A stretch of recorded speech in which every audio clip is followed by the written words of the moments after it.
The Earnestly Speaking podcast is a show that is founded on free-flowing conversation and may at times venture into mature subjects. Listener discretion is advised. Yeah, Earnestly Speaking podcast.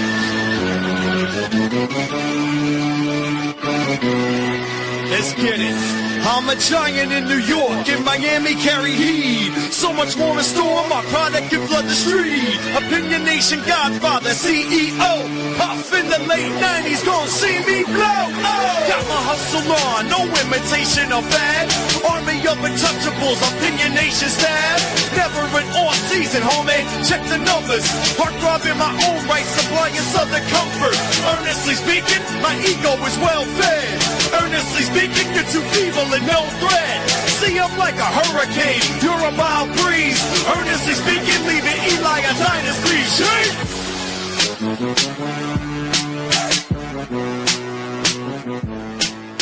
Earnestly podcast, recording this Tuesday night, about 8:20, 8:23, whatever, p.m. It is once again the Week 7 edition of EJ versus the Degenerate, and of course we are joined here by America's favorite degenerate. It is, of course, Zachary with us. Zach, what's going on, brother? Going broke, man. Going broke. I didn't bet this weekend. No, that's a lie. I did bet one big parlay on college on Saturday, and that got destroyed immediately. Like, you know what? And I look at these NFL spreads. I'm like, I don't feel good about any of these games, so I'm going to stay away this weekend. I'm glad I did, because the games I would have taken, I would have lost. So it's a little break. Sometimes it's okay to take a breather. You know what I'm saying? So I played I did like a five-teamer in the afternoon, 5-teamer late afternoon, did a 7-team parlay. Then I did a 10-team parlay and a 10-team teaser. When you do 10-team parlays, do you do all money line? No. Okay. So I do whatever I feel. But on this one, it was a 10-team parlay of just spreads, over and unders and stuff. I lost one fucking game out of that. Which game was it? The Seattle-Jacksonville game. I had the over in that game. Now, I love Seattle in that game. Why I didn't just bet Seattle instead? I was like, well, I have been riding Jacksonville. Let me just stick with taking the over instead. So the over-under was 47. Completely lost that. And I teased it by 6 to bring it down to 41. And I couldn't even get every other game, man, I hit. But that, no. That's a stay away game though, but I can understand why you would bet the over on that one. I can still understand that. And if I'm not mistaken, they missed by 1 point, right? No. It finished 20-12. I was so No. Seattle and Jacksonville, right? Yeah. Wasn't the final like 26-20? Hold on, let me make sure that right. No. 12. Maybe I was wrong about that. Seattle. Yeah, you're right. That's way under. Yeah. Oh my God. Bullshit. Oh God. There was one game this weekend that I missed. Well, I saw it was like a point off the over. It might have been a Chicago game. I'm not sure exactly. But anyway, before we get started to our picks here, I won again. I won big this time. I think I got 9 games and he won 5 or 4, 1 or 2. For you, it was ugly this weekend. Really ugly for you. Man, I wanted to start listening to these podcasts. Bro, I have a list right here. I'll even show it to you. I write it down here on here. I write it down for you. I have all these. I have 3 years worth of paperwork actually here still. Some of the old notepads still sitting here. So we do have 2 buys this weekend. We got the Ravens and the Bills both on buys. As we always ask every week, Zach, when it's bye weeks, who needs it more of these 2? I'd almost say the Bills, because the Bills still have a shot at being a playoff team. The Ravens are done. You think the Ravens are done? You think it's still? Yeah, I think the Ravens would be better off just trading away players than trying to. Well, they get Lamar. They get Lamar back after this week. So, and then the schedule gets very, very easy, or easier, should I say? So if there's a team capable of reeling off a bunch of wins, and the reason why I'm not ready to write them off this yet is that we saw this last year with one other team, and they started the same record, I believe the same record or something similar, and we're literally within a tiebreaker of winning against the wild card last year. That was the Bengals. So I'm not going to write them off this yet, just because the schedule works in their favor, and also the fact that the AFC is just wide open right now. Like there's no clear cut favorite right now in that conference. Casey's coming back now. We'll get to all that in a second, but I can argue both teams need this. Both teams actually need this. Obviously, Baltimore obviously with health issues and Lamar, but Buffalo 2-game slide. Overrated as hell. By the way, I think this team's overrated. They're still contenders, still Super Bowl probably a favorite in the AFC, but that margin is like this at this point. How do you feel about that? I don't even know if they're a favorite in the AFC anymore, man. There you go. All right, this is the first game here. We have the Thursday night session here. We got Steelers at Bengals. The Steelers are 5.5-point favorites. The over/under is 43.5. Zach. Just give me the Steelers. Bengals are trash. I would not be shocked if they don't try and bring in Joe Flacco. Okay. Yeah, I like the Steelers a little too also, but this is also a rivalry game. And not for nothing, Joe Flacco did look confident out there on Sunday against Green Bay. But I'm going to take the under on this one.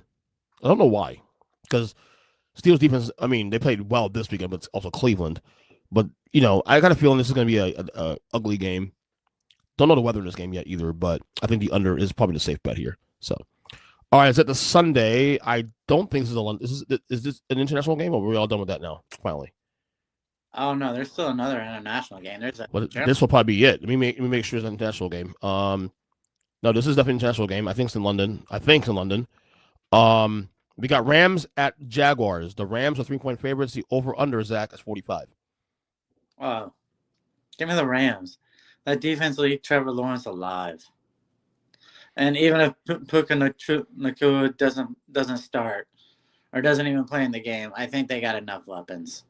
Yeah, I can see that. The Jaguars stuff feels very, very fraudulent to me, like fake hustle to me. But I'm gonna get the over in this one. The best bet's the over. I see both these offenses playing pretty well. Now, is Puka out for a while? Have they announced that yet? Yeah. Huh? I have no idea at all. Yeah, I heard someone say that he was out for the year, but no one's announced that yet. That'd be big news, obviously, if he's out for the year. So, yeah. But I'll take the over. I think it's going to be a little bit of a shootout. So, and it's low enough. All right, we got Saints at Bears. The Bears are 5.5-point favorites. The over/under is 47. The Bears beat your boys last night. Whew, sorry. Okay, first off, when it's 23-16, you go for 2, so it becomes a 2-score game. Mm-hmm. You do not just, hey, let me kick the field goal or the extra point, go up 8. Like they wouldn't try and go for 2 to tie it then at that point. Go for 2 yourself, make it a 9-point game. At that point, you were cruising. But that whole loss, right on Jaden Daniels. Yeah, I agree with you on that one. It's probably the worst game he's played his career, maybe. I don't think I've seen him play that bad since he's been in the league, honestly. So it was kind of shocking. And even then, they had a chance to ice that game late, and then he just fumbled the ball. Opportunities. Here, so. Like I said, I had a feeling the Commanders will come down to earth a little bit this year. They'll still be a playoff team. Now I'm not so sure about that because the NFC is a little weird. Although this team's like underwhelming too, also, and teams getting banged up, so maybe there's still a chance they can catch fire late in the year. And I think they will. Anyway, but back to Chicago, New Orleans. You took Bears, right? No, actually, I'll take the over in that game. Chicago does give up points, and lately Saints have been trying to score. So yeah, Saints have been kind of frisky this year. They've been other than like maybe one game this year against the Seattle Seahawks on week 2 or week 3 rather. They've been in every game pretty much hanging tight. You know what I mean? I'll take the over. I'll take the Chicago though to cover. I think they come back home, first home game in a couple weeks. Bears fans feeling pretty good about this team, even though they probably should have won the game last night. But win's a win. You take the win any way you can in the NFL. And this Bears team might be a little weird going down the stretch. Now look, we saw them start this way last year too. Started 4-2, was a Hail Mary away from being 5-2, and then they fell apart. But I will say, Kellen Williams looks a lot more with it. He looks like he's calmed down a little bit. So give the Bears here to win, by at least by a touchdown. All right, we got Dolphins at Browns. The Browns are 3-point favorites. The over/under is 40.5. Before all the news came out about Tua putting down his teammates, I would have thought Miami for sure in this game. Instead, I'll just take the under. I think it's going to be an underwhelming game overall. Oh, it is going to win a game, but I think that number's low enough to get it to probably just over 40 points. I definitely see a 24 to 20 game type of game here, 23-20 type of game here. So I'm just going to slide over. But how much longer before they go to Shedeur Sanders? I think they probably wait 2 to 3 more weeks. Like, if you're trying to evaluate all these your rookie quarterbacks, to move off of a rookie quarterback after like 3 weeks sounds insane. Especially to another guy you weren't even confident in until the 5th here's the thing also too. If the season's going away, Shedeur, you now have a business decision to make now. You start Shedeur, you sell tickets. That may drive the decision also to going forward. Something to consider. It's going to sell tickets. Say it again. Why would it sell tickets? Shedeur? Yeah. Because there's people who want that move to be made. People want to see him. Yeah, so that'll happen for 1 week. After 1 week, unless he's lights out, no one's showing up because Shedeur Sanders is starting. God, there's nothing else to do in Cleveland. I mean, look, I didn't say the Browns were smart. I just said that's probably going to drive the decision going forward. I think Dylan Gabriel, as much as I don't like the guy, I think he deserves at least another two weeks before you pull the plug. You know what I mean? He had a good game against Minnesota. He had a bad game against Pittsburgh. Okay, so now let's see the rub matchup now. Can he bounce back this week? I will save them Cleveland though. Probably keep the ball on the ground because the Dolphins' run defense is fucking trash. But I'm gonna over this one. All right, we got Patriots at Titans. The Pats are a 7-point favorites. The over under 42.5. Zach, first place AFC East now. Look at that. Yeah. Like old times again. The best part about this is, I don't know if you remember, but that was who I was clamoring for to be drafted by Washington, was Drake May. So I'm happy he's starting to ball out and look like a possible MVP candidate. And I think the Pats win in a blowout in this game. Ooh, I don't know, man. Tennessee's fired their coach. I feel like when you fire the coach, the team does bounce back sometimes that first week anyway. There's that initial like surge of like, okay, let's do this, make that kind of thing. I'm not saying the Pats are going to lose this game, but I'll take Tennessee in the points here. I think it'll be a competitive game. Pats probably still win this game, but I just think Tennessee in the points. I think +7. Coming back to Tennessee, he's going to want to rub their nose in it. That's a good point too. The Vrabel angle is also something you want to talk about here. But yeah. But I'll take Tennessee in the points here. Pats probably still win this game, but Tennessee in the points. Easily worst team in football. And I say that even with the Jets being 0-6. Worst team in football still the Titans. All right. We got Raiders at Chiefs. The Chiefs are 12.5 point favorites. The over-under, Zach, is 45.5. I mean, isn't this where you say it's a division rival? 12.5 points is too much. Yeah, you do say that. But the Chiefs are back, though. They're back. They get Rashee Rice back this week, too, also. They beat Detroit soundly. In case you guys forgot about that team, the Chiefs. Everybody wrote them off after a few weeks, including me. What's the over-under? Over-under is 45.5. Yeah, I'll take the over. I did as well. I took the over as well. Divisional matchup here. Gino can. I don't know. The Chiefs defense is really good though. Their defense is really locked in. But I do think you can see it over here. I'm with you on that. All right, we got Eagles at Vikings. The Eagles are 1.5 point favorites. The over under is 43.5. Man, do we even know who's starting for the Vikings in this game? I don't know yet. There's off a bye. I mean, there was rumors about McCarthy coming back this week, but we haven't heard anything official. I can look up real quick for you just to figure it out. Let me ask ChatGPT. That's real quick. In the meantime, go ahead and pick a pick. Who is the starting quarterback for the Minnesota Vikings this week? That's what it says here. I've not named one yet. I haven't named yet. Give me the Eagles. Yeah. Even if McCarthy was playing, I was still taking the Eagles. They're probably going to decide this probably by Thursday, most likely. He was limited in practice this week, too, also. So, but yeah, I'll go Eagles anyway, regardless. And by the way, the Eagles need this win. By the way, do you agree with me that A.J. Brown's a problem? Yeah, actually, I do. I mean, we're looking at what, 2 years now of drama from him. Yeah. Like, just if you can find a place where you can ship him off and bring in just a decent line, you do it. Because you watched that Giants game last week. The O-line played great. Jalen had sometimes on the ball. Defense was okay for the most part, although they Scotty started gashing them late in the game. The issue I saw the Eagles was that Jalen Hurts was so locked in and getting around the ball because he demands the ball that everything else broke down around him. Man, what I saw was Jackson Dart tearing up the Eagles. That too. That was fun for me. That was kind of fun for me. I had a good time watching that.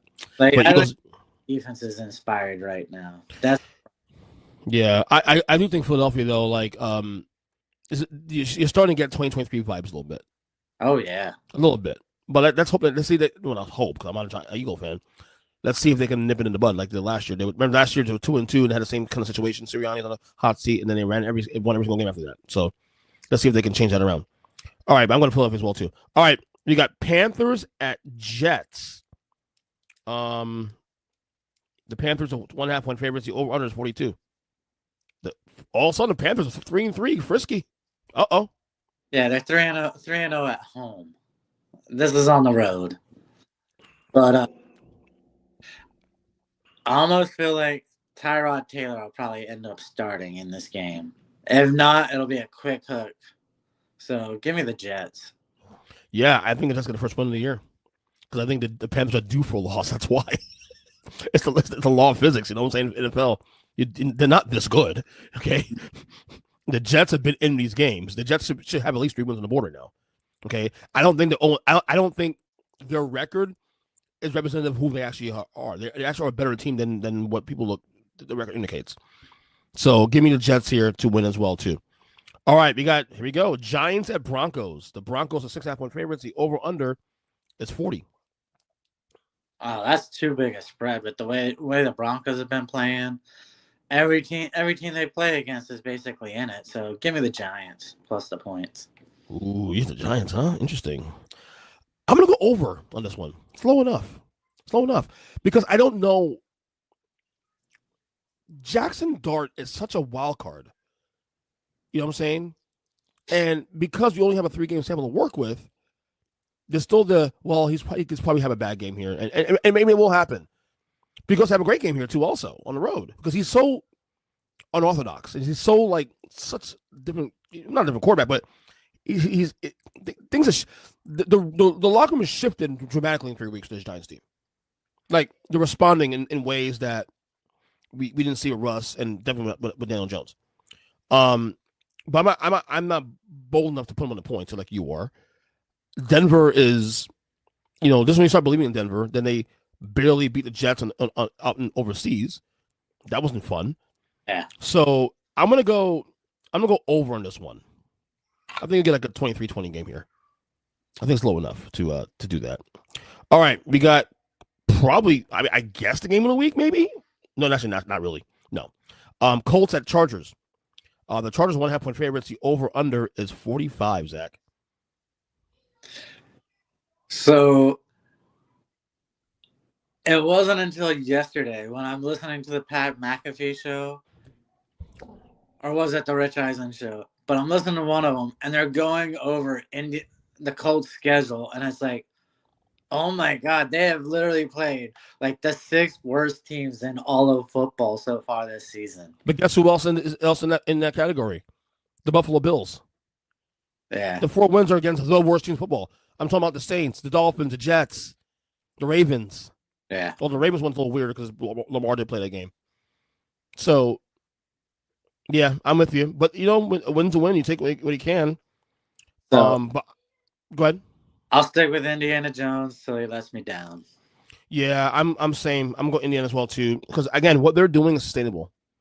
This is not just some like, oh, trying to come lately. This is a team that has enough things in their arsenal right now that can work into November and December. And we discussed in the podcast last week. You mentioned it, and I agree with you on that. There's an argument that the Colts are the best team in the conference, and right now they are. Right now, outside of Josh Allen, what does Buffalo do better than Indy?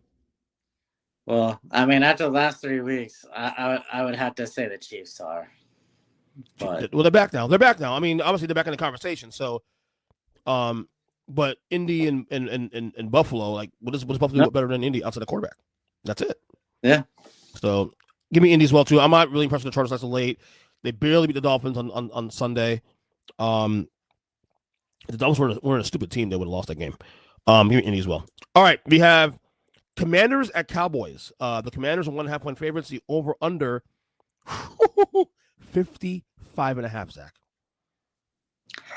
Yeah. So maybe McLaurin actually comes back this week. I feel like this is what happens. You watch a wide receiver set out all preseason trying to get his money, and all he does is get hurt as soon as he gets his money and never contributes. But you know what? We got other wide receivers, and Dallas's defense is so freaking bad that, yeah, I feel confident we'll win this game.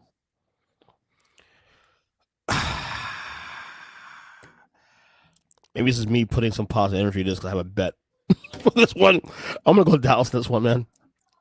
Because Dallas is a typical 8-9, 9-8 team, man. I need to get the 9 wins this year, man. I need to get the 9 wins, and that Carolina game's going to fuck me if they don't get there. They're giving up 31 points a game. I understand that. I totally understand that. This is a rivalry game. Maybe they cancel Daniels. I don't know, man. I'm just going on a hunch here. I'm going to bet this. Go ahead. Last time they had a rivalry game, they gave up almost 40 points to the Giants, or right? They did do 40 points to the Giants. Having said that, yeah, I'll take Dallas as one. But here's the deal: don't bet it whatsoever. In fact, that over-under is way too high, also too. I think they want you to try to. They want you to bet the over. So, yeah. So that's it for me. All right, we got Packers at Cardinals. The Packers are 6.5 point favorites. The over/under is 44.5. Give me the under in this game.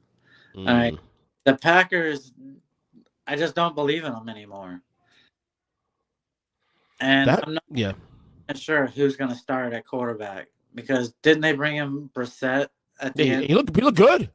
So I was tweeting over there on Sunday, like, oh, quarterback controversy. I'm joking around, obviously. I think Murray will still play this game. I'm not certain he's out yet, but because they were saying he was up until like probably Saturday, they were still talk about him playing the game, and then like they decided last minute to pull him. It makes you think that maybe he could be ready for this game this week. Packers have been. You're right, the Packers. They've been so unimpressive the last couple of weeks since the 2-0 start. Even the game against Cincinnati, I thought they'd come out gangbusters. Off a bye at home against the Bengals team playing with Joe Flacco, and that game was close all the way through. Yeah, I was not impressed. But I'll take the over though on this one. I think especially if Murray plays, I think a little bit of fireworks are in this game. So 27-24, something of that nature. All right, we have Falcons at Niners. The Niners are 2.5 point favorites. The over/under is 47. Man, Falcons are looking. Actually, how do you lose 30-0 against Carolina and then pull off a victory like they did? They are the quintessential Jekyll and Hyde team in the NFL. That's why I told folks for the game last night. Buffalo could lose this game because this might be the night Atlanta shows up. Here we are. Told everybody that. Yeah, well, I think this is Bijan's campaign for Offensive Player of the Year, so give me the Falcons. Bijan right now is in the MVP conversation right now. Right now, I'm doing a list. I know I did one last week on the show, but after last night, I'm placing Bijan in that top 3 to 5 MVP candidates right now. Behind Baker, behind Daniel Jones. Yeah, and that's the thing. It's crazy who you would put the top 4 candidates would probably be Baker, Daniel Jones, and then maybe even Darnold. Mm-hmm. Correct. I'm gonna go under this one. I know the Niners are banged up, man, but there's so much pride there. And again, I just said a little while ago, the Falcons are the Jekyll and Hyde team. So they do the shocking win last week. Then they come to the game that while they're dogs, they probably should win because the Niners are banged the hell up. You have only players all together. You're feeling good about yourselves. This is a spot where they typically will lose a game. This is typical Falcons. But to safe bet is bet the under this one. I think the Niners' pride might make this a little more weirder. So, all right. And again, we have 2 Monday Night Football games here. First one, this is the game of the week. This is the game of the week. We got Bucks at Lions. The Lions are 5-point favorites. The over under 53. Yeah. I feel like Bucks are just missing too many weapons at this point. So I'm gonna take the Lions. Same here. Especially back after losing and getting embarrassed by the Chiefs. Yeah, had the Lions won the game on Sunday, I would have said, okay, maybe Tampa can pull it out because Tampa has played well in Detroit, by the way, in recent years. But I think Detroit's going to be so pissed coming out like gangbusters this week. And Tampa's due a bad loss. Like when I say bad, like a blowout. I think it won't be close. I think Detroit wins in commission passion. I think they just do a loss here. That's significant. So I like Detroit here, and I like Detroit actually very comfortably in this game. I don't think this will be reflective of how the Bucks are, especially if Mbuka's out also this week too. Also on top of that, I don't know if he's out this week yet, but they're down 4 receivers now apparently, down 2 offensive linemen. Don't know where they're at with that situation. So they have Detroit being pissed off, and now take Detroit this one. All right, and finally, we got Texans at Seahawks. The Seahawks are 3.5-point favorites. The over/under, Zach, is 41. Yeah, give me the Seahawks with an MVP candidate and an offensive player of the year. I mean, Jackson Smith and Jigbo, I mean, he's looking like a top 3 to 5 wide receiver. He might be the best receiver right now in football through 6 weeks. Everyone else hurt, so. Yeah. Give me Seattle as well, too. Although, my only apprehension about this one is that, so Houston will start 0-3. They won the last 2 games. Granted, Houston's wins are not impressive against Tennessee and against banged up Baltimore. So, is Houston kind of back? I don't know. I mean, they blew out Baltimore pretty bad in the way he's supposed to in that situation. That's the only thing that gives me apprehension, but it's in Seattle. They're feeling good themselves. This is a very good football team. And not for nothing, Zach. The NFC West now might be theirs for the taking because you got banged up Niners, you got stupid ass Cardinals, and you have the Rams right now who, if they miss Puka for an extended period of time, that's a problem. So Seattle now has a chance to just run away with this thing now. What's wild is you can list all of that stuff, and that's still the best division in all of football. Through 6 weeks, there's a case for it. Yes, I agree with that. So, but I'm taking Seattle as well too. All right, before we get out of here, FSU Minute. Okay, I'm with you. Fire Norvell. And I told you Pitt was a good team. Yep. That 14.5-point spread was way too much. It closed at 10 actually too. Also on Saturday. Yeah, because people realized it was an insane line. Yeah. So obviously the focus now is just getting to the playoff. Not playoff, getting to the bowl, get a bowl game. And anything less than 6 wins is the failure at this point. Yeah, that's the thing. You have to at least finish 7-6. So yeah. And even then, I still think you have to consider Norvell getting fired. Now, you mentioned something about the buyout. The buyout's what, $70 million? So to buy out, I believe to buy out during this season will be $63 million. Okay. To buy out after next season is like $53 million. Okay. So we're stuck with at least 2 this year and all of next year before he's gone. And they're still paying Taggart, right? I don't know if they are still paying Taggart. Taggart's been for a good long while now. Yeah, he got fired in 2018, 2019. But yeah, I don't know, man. It's a bad look. I mean, what a difference 3 weeks makes. Like, one sit on top of the world 3 weeks ago. You're going to Virginia. You're feeling good about that game. Okay, get through that game. Even if you lose Miami, you don't feel as bad. But then it's like the Virginia game just took the whole soul of the team.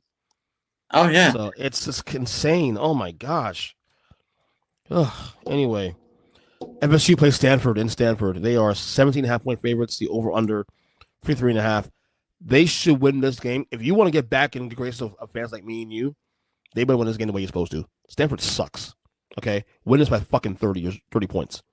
Well, that ain't gonna happen because I think we've learned the only teams they can blow out are FCS teams. Bad luck. And again, this is the same team that beat Alabama. Again, make it make sense. Got to go back and look at everybody who was out for Alabama now at this point. Yeah. So. Yeah. So, I think we'll win this weekend, though. Yeah, I think we'll win. I think we might even win by 10. But I would not go beyond that. Would you? So you'll take 700 points if you were betting, man. Yeah. Yes, I will. Oh wow, you're out this team now. Oof. Yeah, I'm with you, Norvell. It may be time to go. You remember last year, best money in all of football betting was take FSU's opponent. Yeah. I'll say as much. I think they'll try not to fire him this year, but if things continue to fall off the cliff like it is now, they have no choice. Because if boosters say get rid of him, they're gonna they have to do what boosters say. Jimbo won 10 games, three straight seasons, and they did not want to give him $7.5 million. All right, this school is too cheap to pay a coach that is actually worth money, and they're definitely too cheap to pay off a coach to get rid of him. Yeah, ridiculous. So we'll see what happens there. So anyway, good luck with your picks. Yeah, as always. Lord, man. At some point, I got to get on the scoreboard. Good job as always, man. All right, let me grab a beer. Okay.